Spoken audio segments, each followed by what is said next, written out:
શું તમે baby plant અને મધર પ્લાન્ટ વિશે જાણો છો? નથી જાણતા તો ચાલો એ માહિતી પણ શ્રી હરિ નર્સરીના પ્લાન્ટ પરથી તમને સમજાવીએ. હવે આ તમે જે બધા ટ્રીઝ જોઈ રહ્યા છો આને મધર પ્લાન્ટ કહેવાય છે.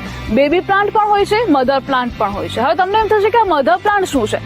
આપણને તો કેરી ખાવા મળે એટલે ઇનફ, આપણને જસ્ટ એનો ટેસ્ટ ને એ જ બધી ખબર હોય છે, પણ કેવી રીતે એનું ફાર્મિંગ થાય છે, મધર પ્લાન્ટ, બેબી પ્લાન્ટ શું હોય છે, હવે આપણે તે જાણીશું.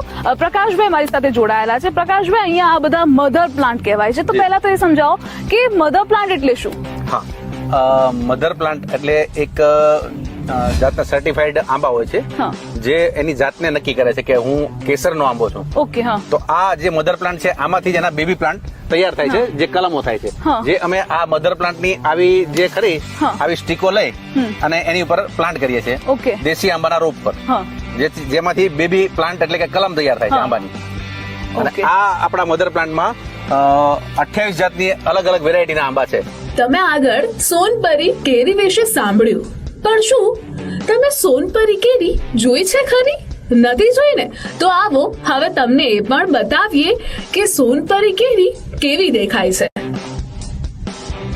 સોનપરી કે જે તમને જોતા મે બી તમને પણ નહીં ખબર હોય, કોઝ આ હમણાં જ લેટેસ્ટ નવસારી કૃષિ યુનિવર્સિટી દ્વારા સંશોધિત છે. હવે આપણે એ પણ પ્રકાશભાઈ પાસેથી જાણીશું કે આ બંનેનો ડિફરન્સ શું છે, કોમ્બિનેશન જે સોનપરીનું છે કેવી રીતે કરવામાં આવ્યું છે, કેટલી મીઠાશ હોય છે આ સોનપરીના પ્લાન્ટમાં, એ આંબામાં, તે જાણીશું.